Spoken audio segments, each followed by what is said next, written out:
महाकुंभ में महिला संतों से लेकर नागा साध्वियों के अनोखे रंग देखने को मिल रहे हैं। खास बात यह है कि महाकुंभ में महिला साध्वियों की कड़ी तपस्या और तप देखा जा सकता है। दूसरी ओर हर्षा रिछारिया जैसी मॉडल से संत बनी महिलाओं की भी कहानी यहां से निकलकर सामने आई है। कैसे हर्षा रिछारिया महाकुंभ में चर्चा में आई और अब एकांतवास में वो चली गई हैं, ये पूरी कहानी आपको इस रिपोर्ट के माध्यम से बताते हैं।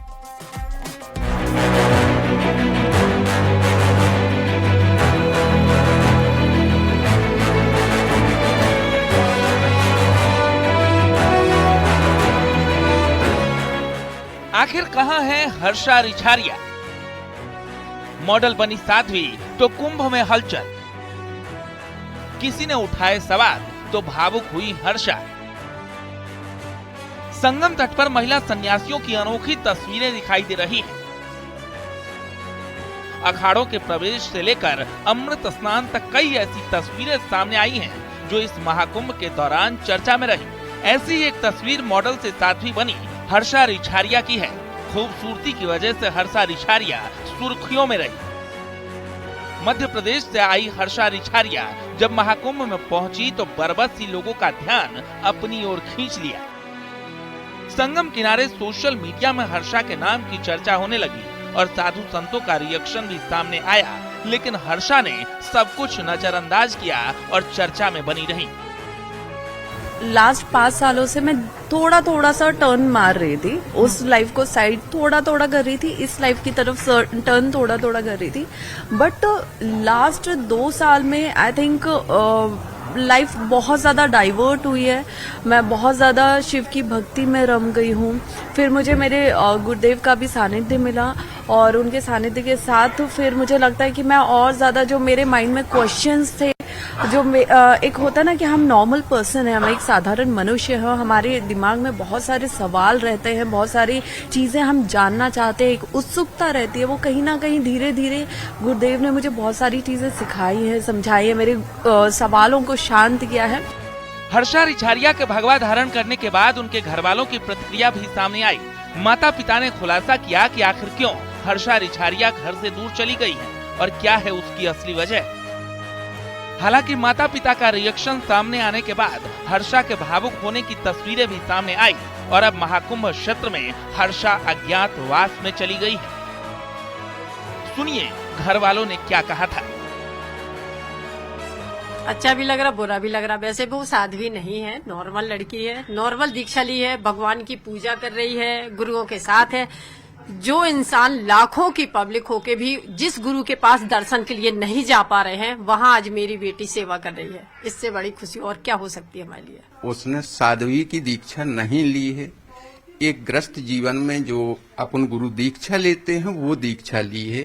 शंकराचार्य जी से निवेदन किया था, उनके चरणों में बैठ के उन्होंने सहर्ष स्वीकार किया, उन्होंने दीक्षा दी, उन्होंने अपना शिष्य बनाया। शिष्य बन के वो अपना जो गुरु मंत्र दिया है, आगे पूजा पाठ का जो वो दिशा निर्देश करते हैं, उसका वहां रह के वो अध्ययन कर रहे हैं। संगम तट पर कहीं तप है, कहीं मंत्रों का जप है, तो कहीं संतों का अनोखा अंदाज है।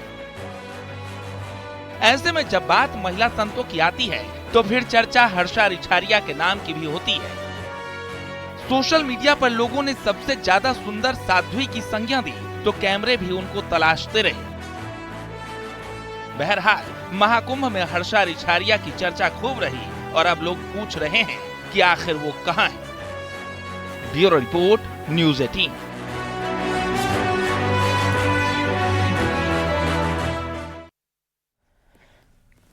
तो यूं तो प्रयागराज महाकुंभ की अनोखी और अचंभित करने वाली कई तस्वीरें आपने देखी होगी, लेकिन क्या आप जानते हैं कैसे बनते हैं संत और महंत और कैसे होती है इनकी दीक्षा? कहानी हैरान करने वाली है और रहस्य से भरी हुई है। न्यूज़ 18 इस रहस्य से आपको आज रूबरू कराएगा और बताएगा महिला संतों की दीक्षा की ये पूरी कहानी इस रिपोर्ट में।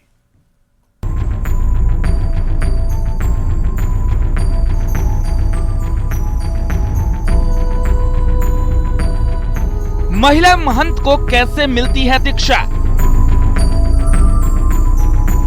रात के वक्त कौन काटता है चोटी? पिंडदान और भस्म रमाने का क्या है सच?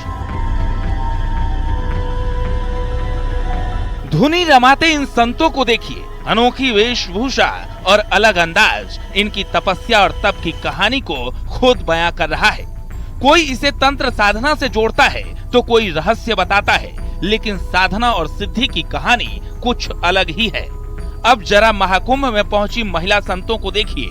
कोई 5 साल की आयु में इस ओर आकर्षित होने की बात कर रहा है, तो किसी का दावा है कि 12 साल की उम्र में उनका ध्यान इस दिशा में हुआ और साधारण जीवन से संन्यास की ओर कदम बढ़ा दिए। संगम किनारे धुनी रमाए महिला संत और महंत को देखकर आपके मन में भी सवाल उठ रहे होंगे कि महंत बनना और दीक्षा धारण करने की पूरी प्रक्रिया क्या है? क्या है रात 12 बजे का पूरा सच? कौन काटता है महिला संत की चोटी? 3.5 मीटर का वस्त्र महिला संत। महिला संतों की दीक्षा भी नागा साधुओं और वैराग्य जीवन वाले साधु संतों की तरह ही होती है। रात के वक्त चोटी काट दी जाती है और 3.5 मीटर का वस्त्र धारण करने के लिए दिया जाता है। गंगा में पिंडदान कराया जाता है और सन्यासी जीवन में प्रवेश कराया जाता है। सुनिए एक महिला महंत की जुबानी पूरी कहानी। हमारे यहाँ अखाड़े में बाबाओं की होती है, सेम वैसे ही होते हैं। बस इसमें प्रोसीजर ये रहते हैं कि जब नागा संत बनते हैं तो उनको क्या है कि कोपिन धारण कराते, भस्म रमाते हैं ना। और ये जो पिंड वगैरह है वो तो चले हम बता नहीं सकते क्योंकि वो संस्कार की बात है। तो गंगा जी में उनका पिंड वगैरह इत्यादि होते हैं। फिर आपका धर्म ध्वजा पे लाया जाता है। रात्रि को आचार्य जी रात्रि को 12 बजे आते हैं, फिर वहाँ पर चोटी काटा जाता है। तो माताओं का भी सेम यही प्रोसीजर, बस माताओं को क्या है कोपिन के साथ साथ 3.5 मीटर का वस्त्र दिया जाता है और उसको ब्रह्म गाथी बांध के माताओं को भी भस्म रमा के सेम वही अपना पिंड वगैरह सारा प्रोसीजर गंगा जी में होते हैं। और रात्रि को उनको शाम को धर्म ध्वजा पे लाया जाता है और उनका भी रात्रि को चोटी काटा जाता है। अघोरियों की वेशभूषा और हठ योग को देखकर आप सोच रहे होंगे कि इस परंपरा में तंत्र मंत्र का भी सहारा लिया जाता है, लेकिन महिला महंत इस बात से इनकार कर रही हैं। उनका कहना है कि तप और साधना की इस परंपरा में तंत्र साधना को कोई स्थान नहीं दिया जाता है। सात्विक पूजा होती है और गुरु परंपरा के मुताबिक ही दीक्षा दिलाई जाती है। दीक्षा धारण करने के बाद कोई धर्म का प्रचार करता है तो कोई भागवत सुनाता है और सांसारिक जीवन से खुद को अलग रखता है। हमारे सन्यास में तो तंत्र विधि वगैरह इस तरह का तो नहीं है, लेकिन हमारे यहाँ सात्विक पूजा ही होती है। और यहाँ गुरु परंपरा है तो गुरु जिस हिसाब से आपको ढालते हैं, कोई देखे तप करते हैं, कोई जप करते हैं, कोई योग करते हैं, कोई साधना करते हैं, कोई भागवत करते हैं, कोई धर्म का प्रचार प्रसार करते हैं। मैंने कहा ना, सब अलग अलग भागों में बटे हुए हैं संत। भक्ति और आस्था के पथ पर नियमों में बंधकर चलना आसान नहीं है, लेकिन कई महिला संत और महंत प्रयागराज महाकुंभ में नजर आ रही हैं। महिला संत दीक्षा धारण कर महंत बन सकती हैं, लेकिन शंकराचार्य बनने को लेकर विवाद भी रहा है। बहरहाल महिला संत साक्षी जी महाराज कहती हैं कि दिखावे के लिए कोई संत न बने, ये अंतर्मन की यात्रा है। वाकई में कुंभ की दुनिया रहस्यों से भरी हुई है, चाहे वो नागा साधुओं का रहस्य हो, चाहे महिला सन्यासिनों का रहस्य हो। सन्यासिन बनना जीवन को ईश्वर के प्रति समर्पित करना है। कैमरा पर्सन सोनू मंडल के साथ उमेश श्रीवास्तव, न्यूज 18, महाकुंभ नगर, प्रयागराज। दीक्षा लेने के बाद संत जीवन आसान नहीं होता। महिला संतों का जीवन भी किसी रहस्य से कम नहीं है। साध्वी के जीवन में तप है, परिवार से अलगाव है और दूसरों की सेवा ही धर्म है। ऐसा ही एक महिला संत की आपको कहानी दिखाते हैं, जिससे आप इस खबर को बेहतर तरीके से समझ सकते हैं। देखिए।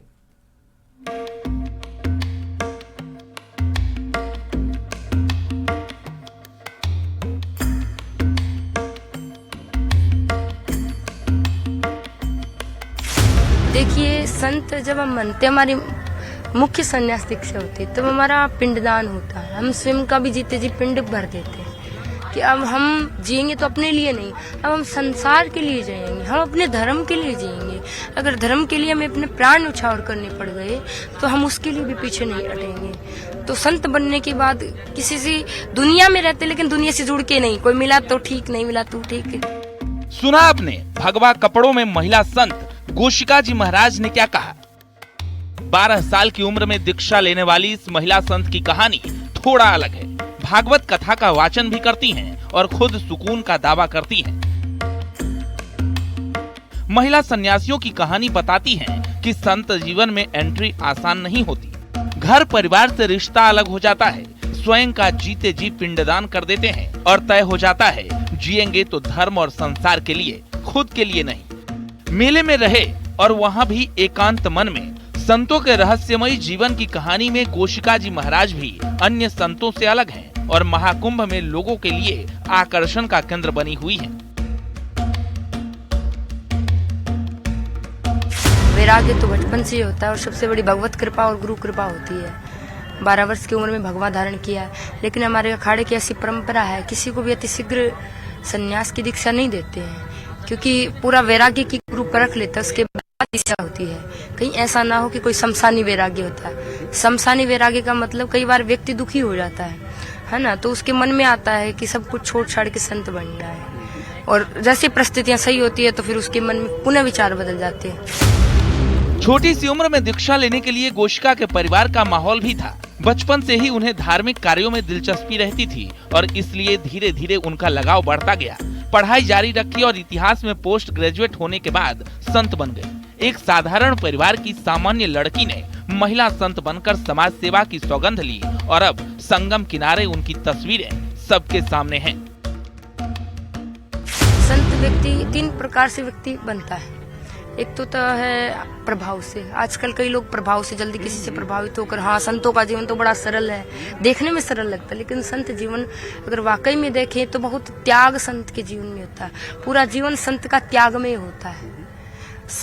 संत संसार के बीच में रहकर भी संसार से अलग रहते, इसी का नाम संत है। आजकल देखिए भौतिक सुविधाओं का उपयोग भी संत करते हैं, तो कई लोग कहते हैं अरे पुराने संत तो पहाड़ों में रहते थे, अब तो संत संसार के बीच रहते। पहली बात तो अब पहले के जमाने में पहाड़ कंदराएं थी, अब इतने पहाड़ रहे नहीं है ना। दूसरी बात, पहले इतनी भौतिक सुविधाएं थी नहीं। हम संत सुविधाओं का इस्तेमाल करते हैं लेकिन उसमें आसक्त नहीं होते। जाहिर है महिला नागा सन्यासी भी महाकुंभ में आस्था की डुबकी लगाने के लिए पहुंच चुकी हैं। उनके जीवन और दीक्षा से जुड़े कई रहस्य हैं जो आम दिनों में सामने नहीं आते। 12 साल की उम्र में दीक्षा लेने वाली इस महिला संत की कहानी भी थोड़ा अलग है, जो बताती है कि कैसे अपना सामान्य जीवन त्याग कर संन्यास की राह अपनाई है। 12 वर्ष की आयु में दीक्षा ले ली। हमको लगता है कि इनकी आयु भी बहुत कम होगी, 18-19 वर्ष के आसपास की होंगी, लेकिन ये श्रीमद् भागवत कथा कहती हैं और गोशिका जी महाराज यही कहती हैं कि उन्हें बेहद खुशी है कि वो अपना पूरा जीवन ईश्वर के चरणों में समर्पित कर चुकी है। वाकई में महिला सन्यासियों की दुनिया भी रहस्यों से भरी हुई है। कैमरा पर्सन सोनू मंडल के साथ उमेश श्रीवास्तव, न्यूज़ 18, महाकुंभ नगर।